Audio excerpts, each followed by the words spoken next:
Hello friends, and welcome to the sixth part of Degrees of Comparison.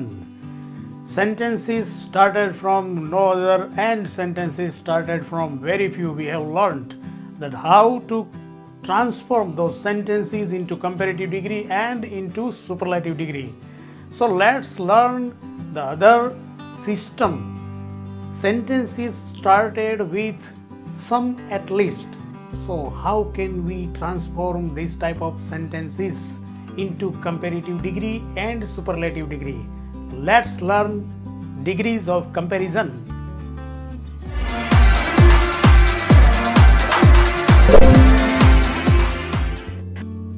Let's learn with some examples. અહીંયા વાક્ય છે some flowers are at least as beautiful as the rose.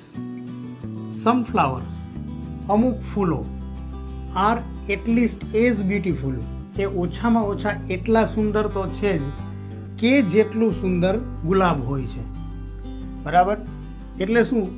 તો અહીંયા બરાબર અર્થને સમજજો કે ગુલાબ છે ને એ સૌથી વધારે સુંદર ફૂલ છે એવો અર્થ નથી. બરાબર છે? કેટલાક બીજા ફૂલો પણ છે કે જે એના જેટલા જ સુંદર હોય. તો સમ ફ્લાવર્સ એટલે કે કેટલાક ફૂલો આર એટલીસ્ટ ઓછામાં ઓછા એટલા તો સુંદર છે જ કે જેટલું સુંદર ગુલાબનું ફૂલ હોય છે. ઓકે, તો પોઝિટિવ ડિગ્રીના આ સેન્ટેન્સને આપણે કમ્પેરેટિવ ડિગ્રીમાં ટ્રાન્સફોર્મ કરીએ ત્યારે કઈ રીતે થશે? The rose is not more beautiful than some other flowers. તો અહીંયા કમ્પેરેટિવ ડિગ્રીના વાક્યમાં સમ અધરનો ઉપયોગ થશે. જુઓ, the rose is not more beautiful than some other flowers. અમુક બીજા જે ફૂલો છે ને એના કરતાં વધારે સુંદર ગુલાબ નથી. હવે સુપરલેટિવ ડિગ્રીનું સેન્ટેન્સ જોઈએ. The rose is not the most beautiful of all flowers. બધા જ ફૂલો છે એમાં સૌથી વધારે સુંદર ગુલાબ નથી. આ રીતે છે. તો હવે જોઈએ second sentence. Some students are at least as bright as Manish. તો ક્લાસમાં અમુક વિદ્યાર્થીઓ એવા હોય છે કે જે થોડા ઘણા સમાન રીતે હોશિયાર હોય છે, તેજસ્વી હોય છે. અહીંયા વાત એ છે સમ સ્ટુડન્ટ્સ, અમુક વિદ્યાર્થીઓ, આર એટલીસ્ટ એટલે કે ઓછામાં ઓછા, as bright as Manish, Manish જેટલા તો તેજસ્વી થોડા ઘણા વિદ્યાર્થીઓ છે જ. તો હવે આપણે એને કમ્પેરેટિવ ડિગ્રીમાં ટ્રાન્સફોર્મ કરીએ. કઈ રીતે થશે? Manish is not brighter than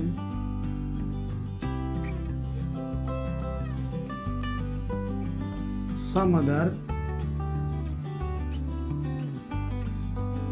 students.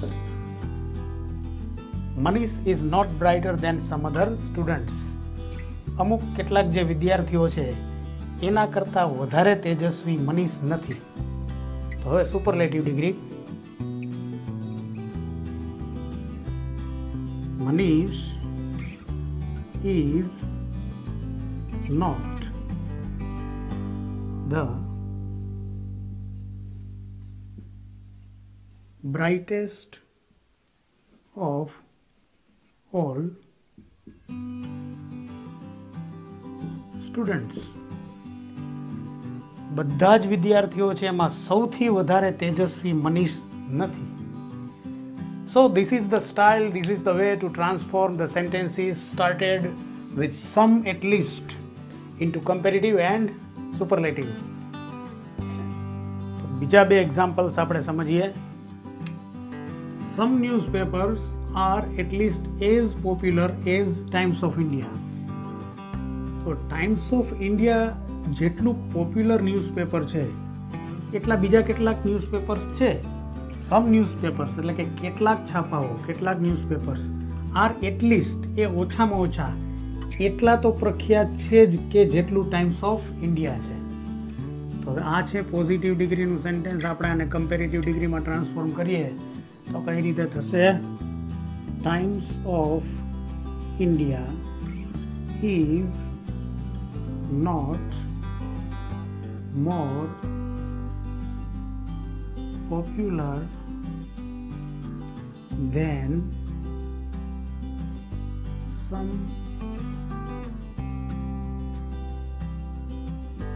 other newspapers.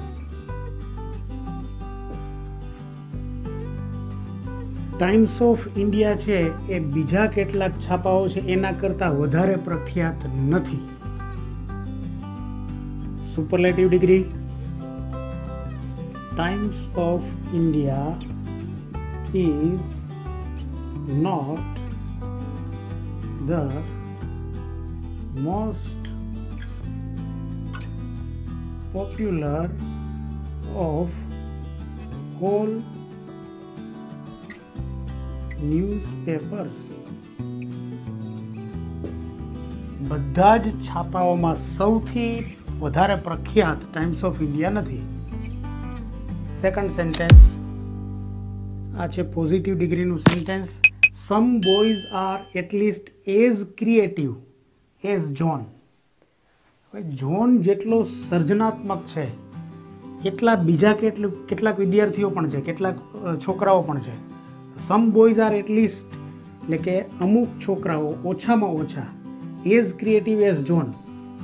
John જેટલા તો એ ક્રિયાત્મક છે જ, હવે જોઈએ, અથવા સર્જનાત્મક છે. કમ્પેરેટિવ ડિગ્રીમાં આને ટ્રાન્સફોર્મ કરીએ તો John is not more creative than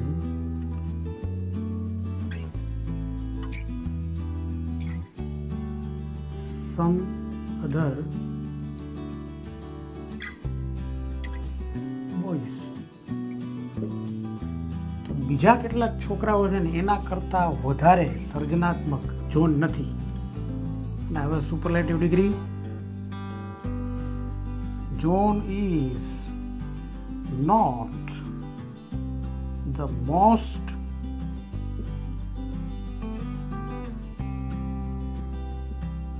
creative of all boys. બધા જ છોકરાઓમાં સૌથી વધારે સર્જનાત્મક છે એ જોન નથી. So in this way we can transform the sentences started with some at least into comparative and superlative. હવે ત્રણેય પદ્ધતિના એક એક્ઝામ્પલ વધુ સમજીએ. તો પહેલું એક્ઝામ્પલ છે પોઝિટિવ ડિગ્રીનું સેન્ટેન્સ છે કે no other mountain is as high as the Girnar. Girnar જેટલો બીજો કોઈ પર્વત ઊંચો નથી ગુજરાતમાં. તો આ વાક્ય છે એને આપણે કમ્પેરેટિવ ડિગ્રીમાં ટ્રાન્સફોર્મ કરીએ તો નો અધરથી શરૂ થતું એવું સેન્ટેન્સ છે. તો કમ્પેરેટિવમાં શેનો ઉપયોગ આવશે સમજીએ. The Girnar is higher than any other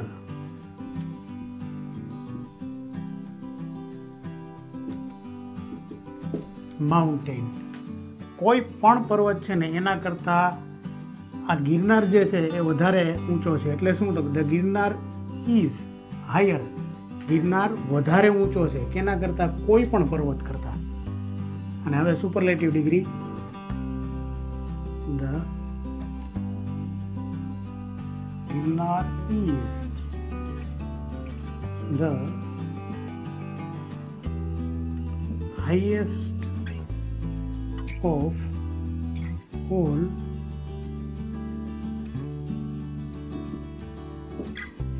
mountains, highest of all mountains. બધા જ પર્વતોમાં સૌથી ઊંચો પર્વત છે ને એ ગિરનાર છે ગુજરાતમાં. તો ત્યાર પછી જો આમાં આપણે ફરી પાછું યાદ કરી લઈએ કે નો અધરથી શરૂ થતી હોય ને એવી વાક્ય રચના હોય ત્યારે કમ્પેરેટિવ ડિગ્રીમાં શેનો ઉપયોગ થશે, એની અધર, અને સુપરલેટિવ ડિગ્રીમાં ઓફ ઓલનો ઉપયોગ થશે. તો હવે જોઈએ આ પોઝિટિવ ડિગ્રીનું સેન્ટેન્સ છે કે જે સ્ટાર્ટ થાય છે વેરી ફ્યુથી. Very few cities are as big as Mumbai. તો કેટલાક જ એવા શહેર છે કે જે મુંબઈ જેટલા મોટા છે. કમ્પેરેટિવ ડિગ્રીમાં મુંબઈ ઇઝ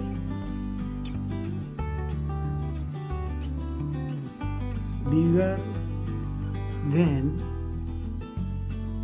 most other અથવા તો many other.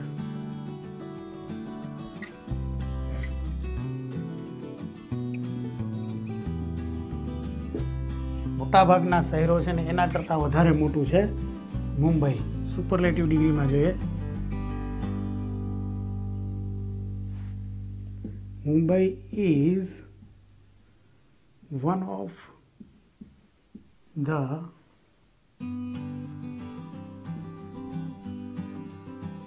biggest cities.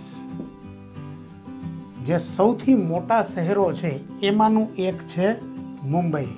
તો અહીંયા જોઈએ ફરી પાછું કે વેરી ફ્યુથી શરૂ થતી હોય વાક્ય રચના પોઝિટિવ ડિગ્રીની, તો કમ્પેરેટિવ ડિગ્રીમાં મોસ્ટ અધર અથવા તો મેની અધરનો ઉપયોગ થાય છે, અને સુપરલેટિવમાં શેનો ઉપયોગ થાય છે, one of ધનો.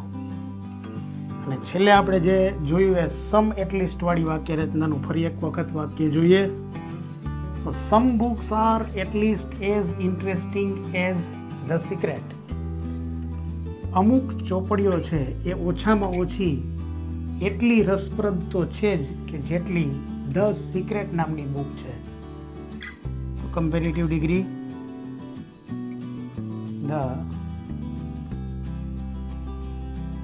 Secret is not more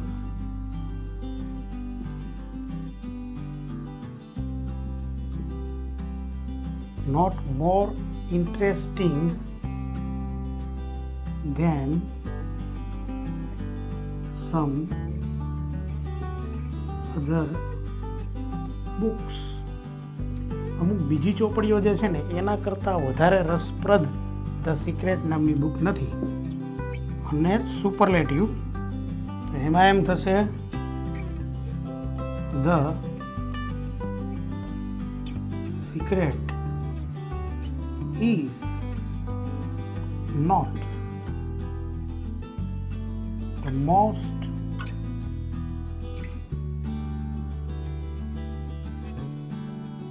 interesting of all books. બધી જ ચોપડીઓમાં સૌથી વધારે રસપ્રદ ધ સિક્રેટ નામની બુક નથી. So these were some sentences we have transformed into comparative and superlative degree, started with no other, very few, and some at least. My dear friends, these were some sentences and some rules regarding the very interesting and very useful topic of grammar, degrees of comparison. તો આપણે degrees of comparison અહીંયા પૂરું કરીએ છીએ, શીખી લીધું છે. છતાં તમને કોઈ પણ પ્રશ્ન હોય તો તમે મને કમેન્ટમાં લખી અને મોકલી શકો છો. શક્ય હશે એટલા હું જવાબ આપવાનો પ્રયત્ન કરીશ. અને મેક્સિમમ બધા જ ટોપિક જે છે ગ્રામરના એના વિડીયોઝ શરૂઆતથી અંત સુધી જોતા રહો તો જ તમને બરાબર સમજાશે. અને જો આપે હજુ સુધી આ ચેનલને સબસ્ક્રાઈબ ના કરી હોય તો એને સબસ્ક્રાઈબ કરો, શેર કરો અને લાઈક કરો વિડીયોને, જેથી કરી અને મને પ્રોત્સાહન મળતું રહે. And we will definitely continue to learn more and more about English language, English speaking, English grammar and all the things regarding English language. Have a nice time.